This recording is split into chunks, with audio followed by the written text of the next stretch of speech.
melakukan proses pembelajaran, baiknya kita melakukan doa menurut pertanyaan masing-masing.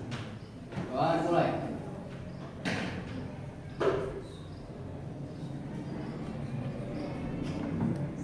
Doa selesai.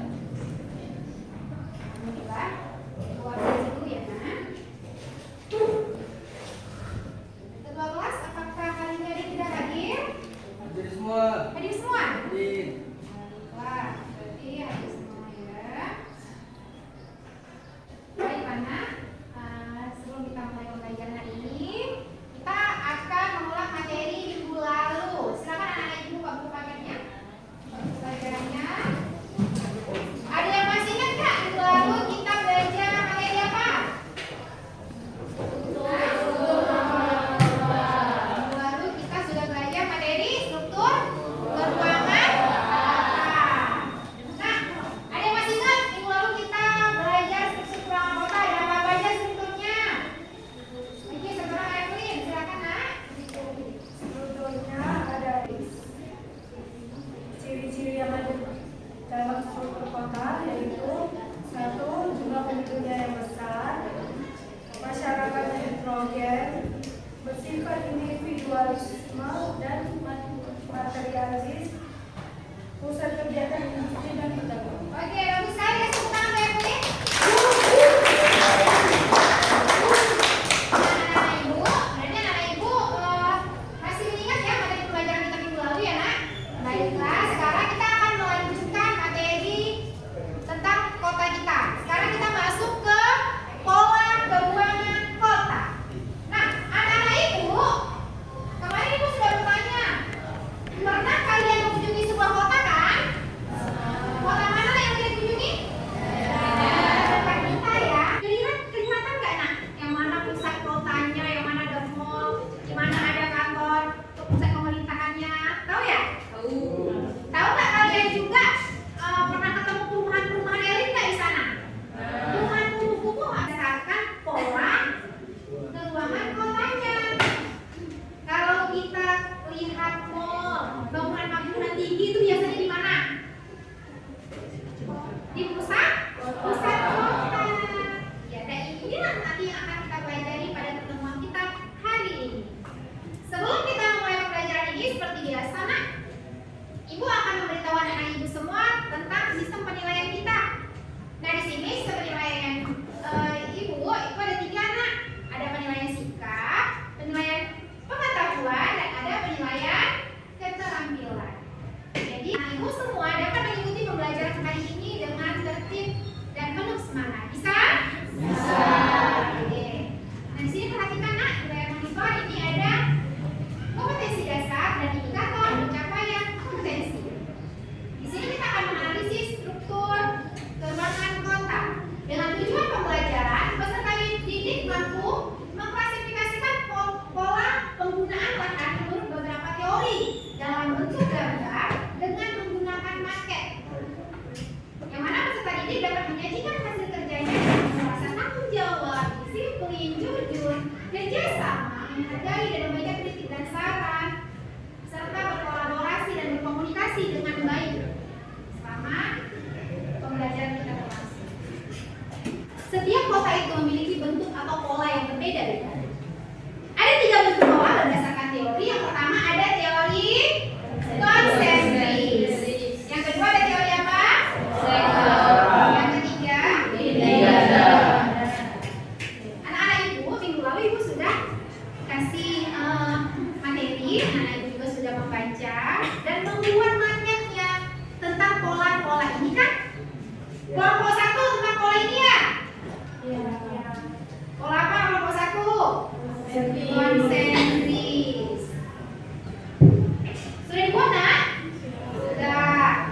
Nanti boleh diselesaikan ya tahap finishingnya. Kelompok 2 tentang teori apa ini? Di sini kelompok 1 dan kelompok 2 dia memiliki 5 zona yang sama ya nak? Lihat nih, kelompok 1 atau teori konsentris ada 5 zona berdasarkan si Ades Burgers. Dia mengklasifikasikan kota ini berdasarkan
terakhir ada zona kelas tinggi.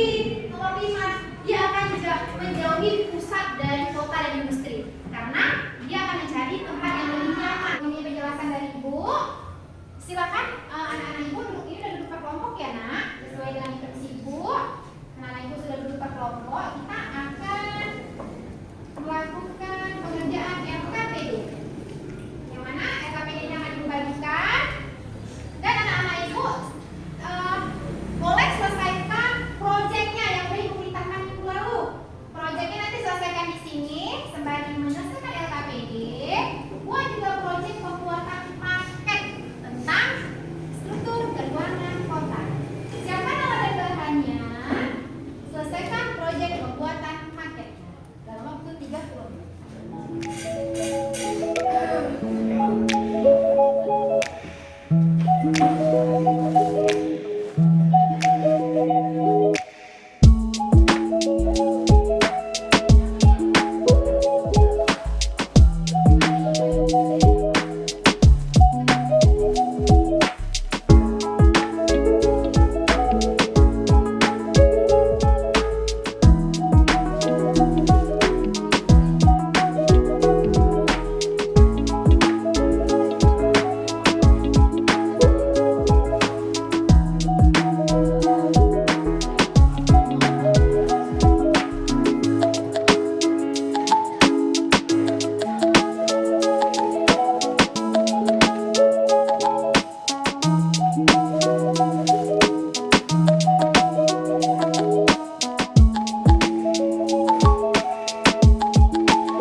Kesempatan siang ini saya akan menyampaikan presentasi dan sharing seputar kota. Semoga dapat memperluas wawasan kita semuanya. Untuk orang-orang awam, kondisi perkotaan tergabung dalam satu bagian, tetapi menurut teori tiga ganda ini atau multiple nuclei teori, struktur keruangan kota terbagi menjadi 9. Apa aja sih? Mari kita simak dalam presentasi kali ini. Teori ini disampaikan oleh Chauncey de Harris dan Edward Ullman. Pada tahun 1945 dituangkan dalam sebuah artikel yang berjudul The Nature of Cities.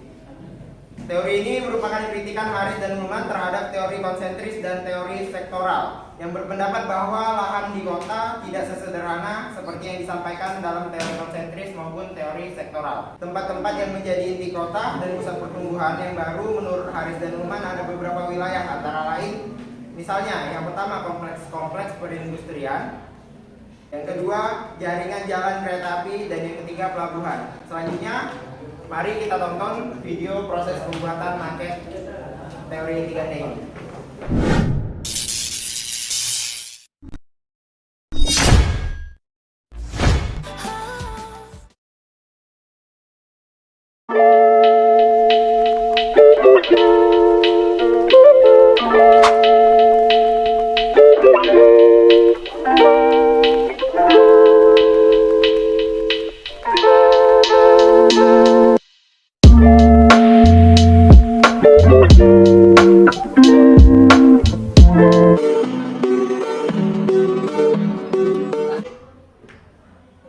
Baik, dari penjelasan yang telah kami paparkan dan video yang telah kami tayangkan tadi, apakah ada yang ingin bertanya?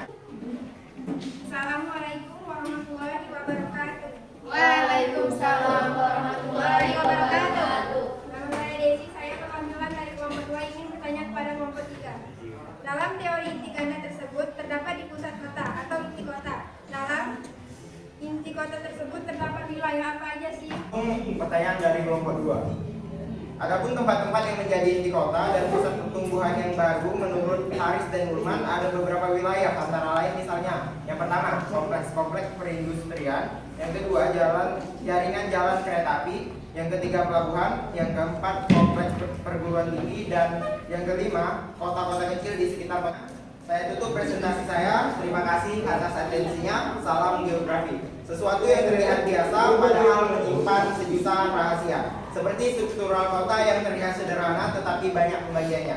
Hemat protesmu, perluas wawasanmu. Thank you. Wassalamualaikum warahmatullahi wabarakatuh. Baiklah, alhamdulillah semua kelompok sudah melakukan presentasi pengerjaan proyeknya ya teori. Apa ini tadi di kelompok 1? Bahasa Inggris. Di kelompok 2 ada teori apa? Moral. Di kelompok 3 ada teori apa? Nah, coba satu orang siapa yang bisa menyimpulkan tentang pembelajaran kita hari ini untuk ketiga teori ini? Ya, Bella, silakan, Nak. Jadi Bu, terdapat 3 macam teori seluruh ruang kota, yaitu teori konsentris, teori sektoral, teori ganda. Oke, bagus sekali. Jadi dari setiap ketiga teori itu udah pada paham ya, Nak? Penjelasannya dan perbedaan ketiga teori tersebut. Nah, selanjutnya itu akan mengumumkan kelompok terbaik untuk pengerjaan proyek market hari ini. Kelompok terbaik jatuh kepada kelompok 1. Nanti yang berapa kali tes ini pada hari ini? Dengan skor 96 jatuh kepada Fia Ariani. Kita udah menyimpulkan pembelajaran kita hari ini. Sekarang silakan keluarkan handphonenya. Keluarkan handphonenya, kerjakan soal evaluasi yang Ibu kirim ke Telkom ya. Kerjakan